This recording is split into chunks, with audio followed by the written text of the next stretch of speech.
আসসালামু আলাইকুম রহমতুল্লাহি বারাকাতুহু। তো এখানে ভিডিওতে আমি ভিডিও শুরু করার আগে যা বলতে হয় তা বলতেছিলাম, কিন্তু আমি ভুলেই গেছি যে সামনে আমার আব্বাজান আছে, মানে আমার ছেলে আছে। আমি তো আর জানি না যে ভিডিও আর কি কথাগুলো শেষের পরে আমি ভিডিও ওপেন রেখে সিম কাটতেছিলাম আর রান্নার জন্য সব তৈরি করতেছিলাম। তো আমার বাবা এখানে অনেক জোরে জোরে কথা বলতেছিল, চিল্লাইতেছিল, তাই আমি আর ওই ভয়েসটা এখানে আর দিতে পারি নাই। কারণ সবার কানে যদি হেডফোন থাকে তার মাথা ব্যথা হবেই, মানে ওর চিৎকারে। তো যাই হোক, এ পর্যন্ত আমার কথা ছিল। আর এখানে আমি রাত্রে রান্নার জন্য কি করতেছিলাম সেটা আপনাদের দেখাচ্ছি মানে এটা তো সবাই রান্না করে, বাট আমি কি রান্না করতেছিলাম সেটাই দেখানোর ব্যাপার ছিল এখানে। আর কি বলবো, ভিডিওটা সবাই পুরোটা দেখবেন এবং লাইক কমেন্ট করবেন, কেউ বাজে কমেন্ট করবেন না দয়া করে। আমার ভিডিও ইউটিউবে এবং ফেসবুক দুটোতেই আপলোড করা থাকে, সবাই একটু সাপোর্ট করবেন, আর কিছুই চাই না আপনাদের কাছে।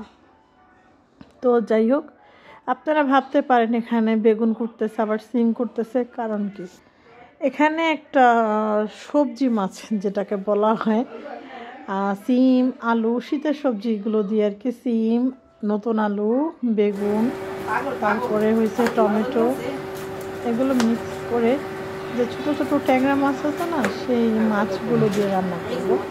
তো এগুলো আমার কাটাকাটি শেষ, তো কড়াইতে নিয়ে নিলাম, এখানে সব কিছু ধুয়ে নিচ্ছিলাম। আল্লাহ বয়স সব মানে এখানে সব কিছু আমি পরিষ্কার করে ধুয়ে নিছি। এটা আমি হলো রান্না করবো মাখু করে, মানে সব কিছু মশলা হাতে মাখানো থাকবে। এখানে আমি তেল দিয়ে নিলাম, আর করতেছিল আমার ছোটো মা, আমাকে হেল্প করতেছিল। আর লবণ দিয়ে দিলাম পরিমাণ মতো এখানে, তারপর দিয়ে দিলাম মরিচের গুঁড়ো। মরিচ একটু ঝাল না হলে ভালো লাগবে না, তাই একটু মরিচের গুঁড়ো, হলুদের গুঁড়ো সব কিছু মাখানোর পরে আমি মাছটা মাখাচ্ছিলাম। তো এই যে দেখেন কত ছোট ছোট মাছ, এগুলো টমেটো দিয়ে বা এভাবে ভুনা করলেও ভালো লাগে, এভাবেও ভালো লাগে। তো রান্নাটা প্রায় এটা শেষের দিকে, তো ধনেপাতা দিলাম। ধনেপাতা দিয়ে এখানে, আর ধনেপাতাটা দেখে কেউ কিছু বলবেন না, কারণ এটা 2 দিন আগের ছিল, আমি ভুলে গিয়েছিলাম পানিতে ভিজায় রাখতে, যেই নিয়মে আমি ভিজাই, তাই আজকে অবস্থা। তো এই তরকারি রান্নার পরে আমি ইচা মাছটা চুলায় দিয়ে দিলাম, এখানে টমেটো দিয়ে ইচা মাছ ভুনা করব। ভিডিও করার সময় বারবার ভুলে যাচ্ছিলাম যে আমি ভয়েস আমার আবার যে রিটার্ন দিতে হবে, কিন্তু রান্নার সময় আমি কিছু কথা বলেছিলাম, এটা আর দেওয়া যায়নি। এখানে আমি আমার মতো করে ইচা মাছটা রান্না করি, অনেকজন ভুল ধরতে পারেন, কিন্তু এখানে পেঁয়াজের সাথে আমি ইচা মাছটা দিয়ে দিব, একসাথেই ভেজে নিব। এখানে ভালো করে নাড়াচাড়া করে নিচ্ছি, এবং এই তো আমার এখানে ময় মশলা যা আছে সব দিয়ে নিলাম। আমি আর কি ইচা মাছটা আমি আমার মতো রান্না করতে পছন্দ করি।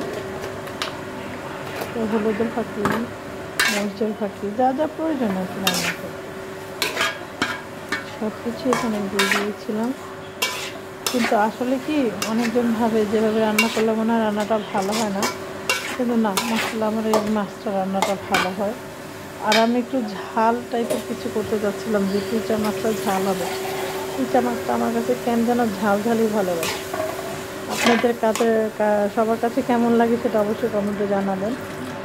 আর এটা আমার খানদানি পানির মগ, যেটাতে আমি পানি খাই। আর এই তো দেখেন একটু কাঁচামরিচটা চিড়ে দিছিলাম, রান্নাটা প্রায় শেষের দিকে, একটু মাখো করে রাখবো আর কি। টমেটোটা একটু ছিল, আমি একটু মিক্স করে দিলাম। কালারটা কিন্তু অনেক সুন্দর আসছে, ঘ্রাণটা খুব সুন্দর ছিল। তারপর কি এখন ধনে পাতা দিব, আর ঘরের ভিতরে নিয়ে ধনে পাতা দিলে কিছুই খাইবার চায় না, এমনি তো মাছ খায় না, কেন জানি আছে 2-3 মাস ধরে বড় মেয়ে মাছ খায় না, জানি না, মাছের প্রতি অতটা অনীহ। এখানে দেখেন ধনে পাতা দিয়ে অনেক সুন্দর একটা কালার আসছে এবং খেতে অনেক টেস্টি ছিল। সবাই পাশে থাকবেন। খোদা হাফেজ।